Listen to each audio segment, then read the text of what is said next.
గట్టిగా పలకండి, అసాధ్యం. గట్టిగా పలకండి, అసాధ్యం. ఏంటి అసాధ్యం? పరీక్ష పాస్ కావడం అసాధ్యం కాదు.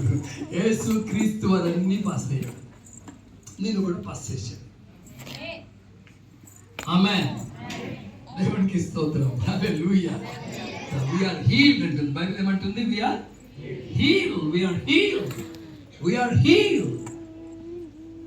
మనము స్వస్థత నొందిన వారము, నొందుచున్న వారము కాదండి, నొందిన వారము అంటే అయిపోయింది. అది యెషయా ప్రవచిస్తుంటాడు, ఆయన గాయముల చేత మీరు స్వస్థతను పొందుచున్నారంట. కానీ ఇక్కడ పేతురు అంటాడు మనం పొంది ఉన్నాము అంటాడు. అదేమో ఫ్యూచర్ టెన్స్, అది ఇదేమో past tense. Praise the Lord for that. We have already have it. Hallelujah. Yeah, మనం దీన్ని కలిగి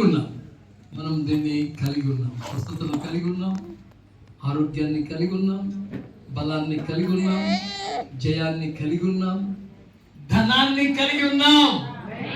ఏం కలిగి ఉన్నారండి? ధనమును కూడా కలిగి ఉన్నారు. We have it.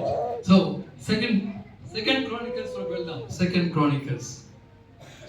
Chronicles, okay?